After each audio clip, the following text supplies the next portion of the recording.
Okay, Shalom Akim, Kahalalim Na Yahabashim Yashab Bashim Hakudash, and double honors to the great Muslim apostles. Thade Yahushua for giving me the strength in order to make this video. And Yahara Tazar, you also understand the message from the lesson. So, as the title goes, the chastisement is actually beneficial to us. And what actually gave me this idea is when, it was basically just executing my exercise routine, and part of what I do, well, obviously, one day I tend to focus on upper body, the next day I'll focus on lower body.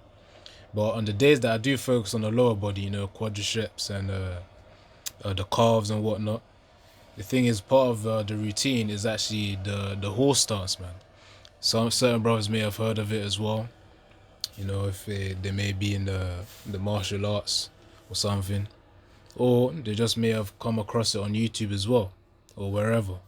But the thing is, with this exercise, it's actually a real test of endurance, man. That's the thing, because as you can see the position right here that this individual is in, his channel is called K Bogies or K Bogus, and pretty much he mentions the benefits of doing this exercise, man, which is not just to strengthen the legs and the lower back as well, but they're also really about the mental benefits as well. Having that increased ability to focus too, despite the adversity. But the key part is the key point I want to make related to this position of which you can include in your routine. You could try it out, but it is hard, I will tell you. Trying to surpass 5 minutes is a challenge. For me, myself, I pretty much went up to that 2 minutes, and then after that I was like, no, I need to do more training with this, so it's going to take some time. But before I then back up the scripture, it's pretty much a comparison to how the Most High also chastises his sons, man. Because it's also painful, but it's beneficial to us, just like the way this exercise position, or this thing that you can include in your exercise routine, the horse stance, although it's painful, is actually beneficial to you as well. Help to strengthen the lower back. I'll probably play a little bit, but let me read that scripture as well, man, to introduce the lesson now. So let me get to it. So look, yeah. Wait, hold on. All right. So let me get where is it? Hebrews 12 verse 7. There's around there. So it says here, Hebrews 12 verse 7, if ye endure chastening, the Most High dealeth with you as with sons. For what son is he whom the Father chasteneth not? But if ye be without chastisement, whereof all are partakers, then are ye bastards and not sons. Furthermore, we have had, Hebrews 12 verse 9, furthermore we have had fathers of our flesh with which corrected us, and we gave them reverence. Shall we not much rather be in subjection unto the Father of spirits and live? Which obviously, as the scriptures say, man, you gotta fear the one who has power over the spirit and the vessel as well, and the body. So obviously the Father Spirit is reference to the Most High Yahweh. He is. So let's get to the root word of chastening. Or either one, chastening or chastisement. Let's see chastisement.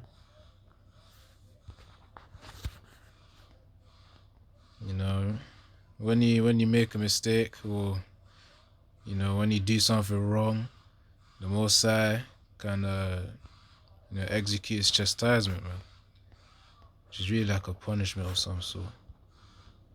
So let's get to the root words. I think it's badea. Wait, hold on. Strong's G 3809. Paideia. So Let's see what it actually means though. So it says the whole training and education of children, which relates to cultivation of mind and morals, and employs for this purpose now commands and admonitions, now reproof and punishment. It includes the training and care of the body. So pretty much just the upbringing of the child, man, and the way he should think and behave, and his character, the chiseling of the character, man. That's what chastisement includes, and it talks about punishment here as well, man. So, of course, however the Most High wants to deal with his children in order to correct them, whatever method he uses, is really for our own sake as well, man, for our own benefit, which is why I've got to take it cheerfully. Of course, you just gotta deal with it. That's really the point, because it's your mistake, it's our mistake that we made here. So that's chastisement right there. He says, whatever in adults also cultivate the soul by correcting mistakes and curbing passions. The key part is really here, man. This definition right here. The first one where it says the whole training and education of children, which is what the Most High is doing, as he's also carving out the way we should be, before, we're then going to be accepted of it, which is really Yahushai, helping us do that as well. Letting us know how it's supposed to be done, how we're supposed to conduct ourselves, behave, which the scriptures are also a guidance to that too. But Yahushua has the emphasis to the scriptures as well. Which obviously multiple accounts are in support of that too. But that's the point in that scripture right there, that we have to just endure chastisement, man. That's the thing. Let me get one more scripture and then I'll play the video a little bit on a horse stance. So really, you could also see it as a something you can include in your workout routine. Test of not just physical endurance for the legs, but also mental endurance too, because just being there, having to stay in one position, and you start to feel the lactic acid coming through in the muscles, your legs, quads. And yeah, man. But yeah, it's mental. It's a test of physical and mental endurance. That's what the horse stance is for. So it will help you in that arena. So the key part when I was talking about the children there, and the root word of chastisement, which is paideia in the Greek, it also relates to this precept right here where it says Proverbs 22 verse 6, train up a child in the way he should go, and when he is old he will not depart from it. So that's what the Most High is doing with us, man. He's training us in the way of which we must be, that will be pleasing unto him, and we won't depart from it. And even more so, Yahushua also guiding us in that path as well. In the time to come, where we then enter those chariots, again, we be part of the elect as well. And of course, we actually endure the works of the elect, to get there. The thing is, when we enter those chariots as well, we're actually going to be worthy, man. To be in that state where, we've already been trained up, then we're going to be even perfected by the new bodies that we're going to gain, where we cannot depart any longer by sin anymore. So this is what the Most High is basically doing to us. He's training us. He's training his children, which ultimately, it's the service of Yahweh Shim Yahshua that are being trained up, as children for right now, until the time comes where we're going to be perfected, man. It's a chiseling process, which means, you carve out the key features that you need. Yeah, you carve out the key features that you need. So of course that's what's happening to our vessels right now, man, spiritually. Don't know why I keep pressing that, man. I need to. So let me get to this. To listen to it a little bit, just for health benefits. Training was working up to a 12-minute horse stance, but the benefits I experienced were remarkable. And shortly after I did that, I set PRs in running, in cycling, in sprinting, in vertical jump. PR means like personal record, by the way, for, if anyone wants to know. And I noticed a huge increase in overall leg endurance during hikes and high rep bodyweight leg workouts, plus big improvements in overall lower body mobility. Now, the benefits of this exercise are in part due to the occlusion it creates. So, when you sustain long duration isometrics, your muscles produce waste products, things like lactate and hydrogen ions, and normally these can be cleared out of the muscle with the flow of blood. But during isometrics, the constant muscle contraction squeezes those blood vessels down. So those metabolites are stuck in the muscle, and the longer you hold, the more you accumulate. And this is super painful.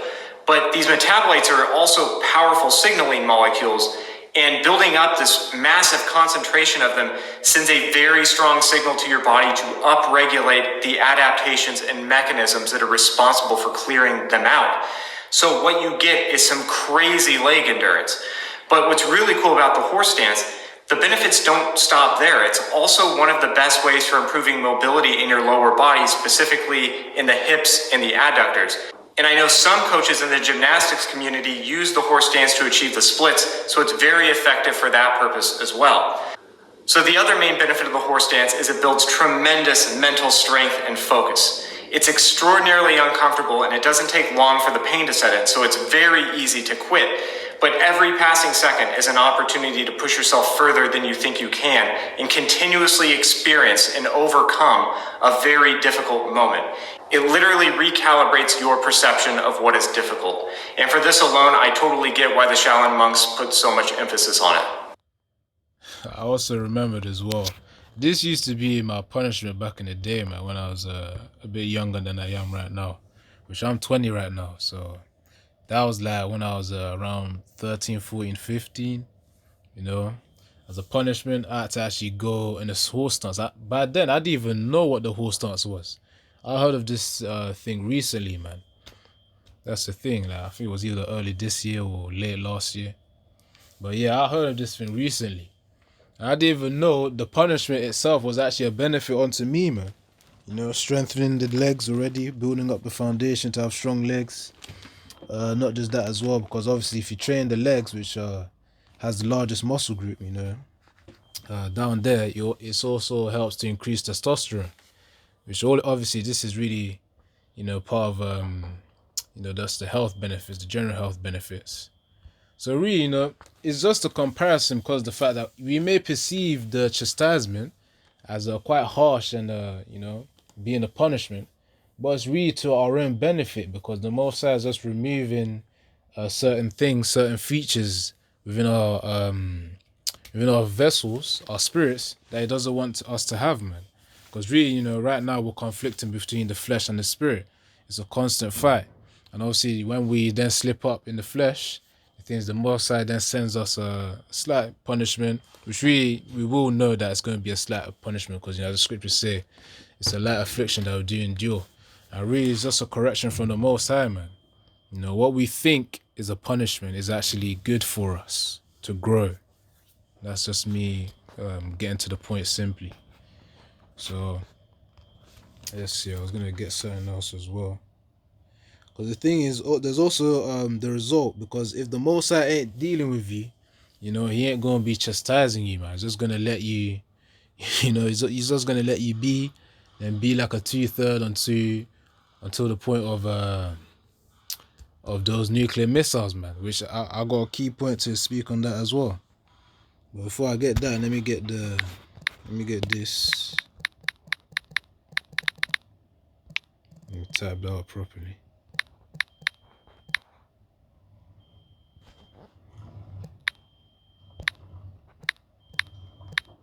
Alright, cool.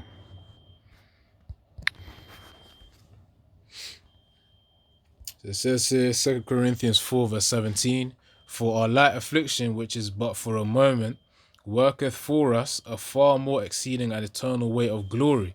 So of course it's a light affliction that we're going through, man. Though we perceive it as a punishment at times, we've got to go through the pain.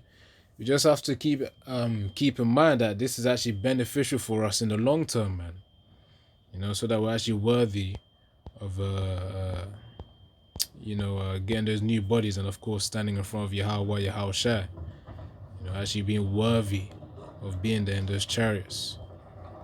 So of course that chiseling process is there, man. Speaking of chiseling, let me search this up.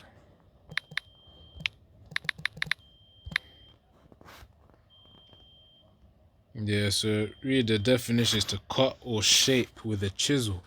So you know when you want to carve something out, man, and you remove all the parts that you don't need, that's what the Most High is doing with us, man. He's chiseling us. And that can be done with I think the chastisement of which he sends, man. Which is also a sign that, you know, he favors us, he loves us. So of course we can't just take that lightly. We gotta take the affliction and just endure through it, man. The chastisement. So where was it? Yeah, that was 2 Corinthians, you know, about the fact that we have a light affliction, but I was gonna get affliction. See the root words. Strong's G 2347. Thlipsis. Thlipsis. This is thlipsis, Greek, and it means a pressing together, pressure, a metaphor for oppression, affliction, tribulation, distress, straits. So of course, brothers still gotta suffer through things as well, man. But of course, you know, as part of it as well may be chastisement too. You know, occasionally, it may come in different forms, man. But yeah, the Most High has his way of dealing with his sons, innit? So that's that. Let's see. Just gonna get something else as well. Let me get this.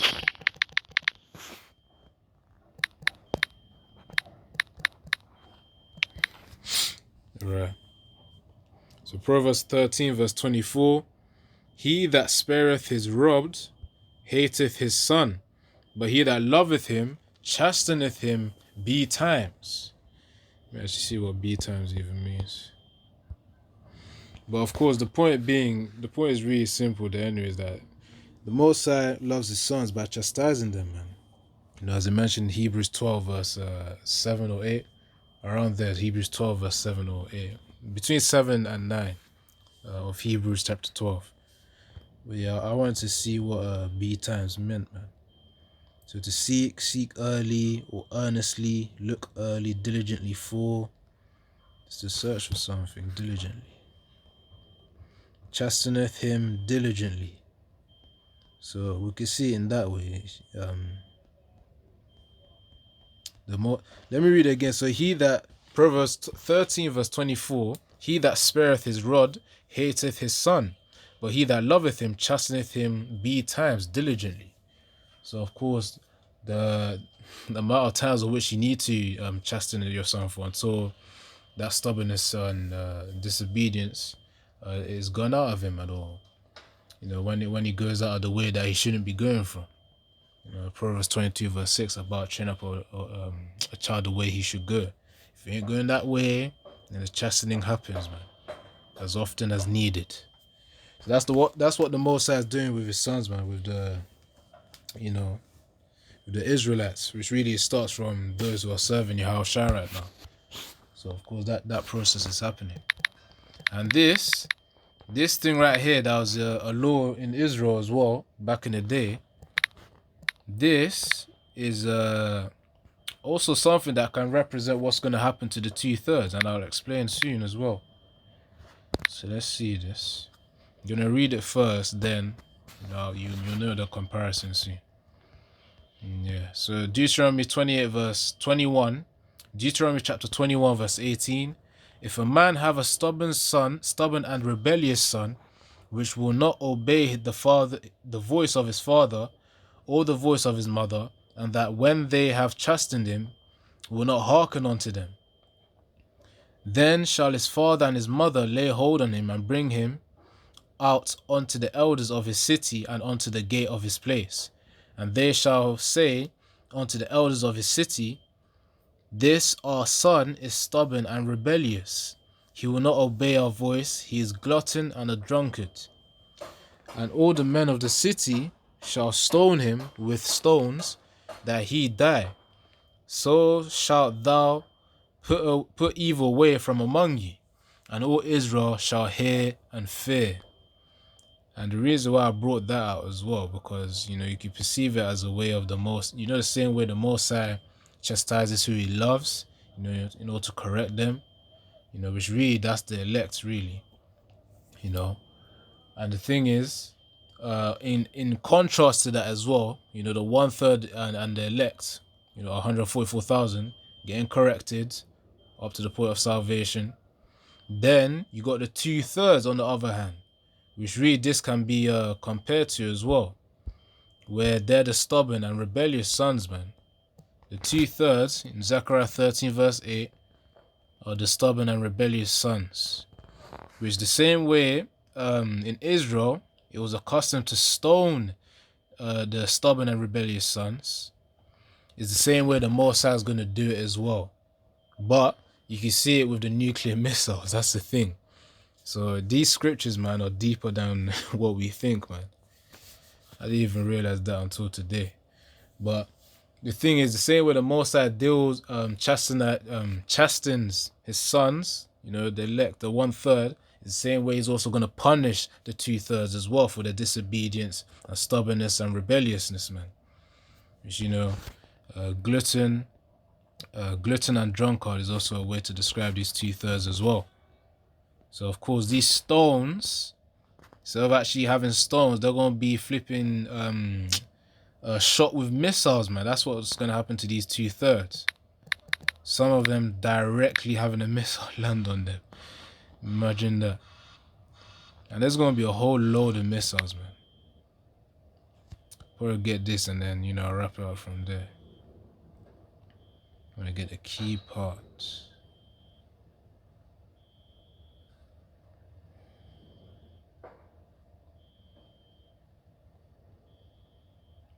No, hold up. I know that's good. But I want to see if there's something else. Alright, you know, I'll just read this then.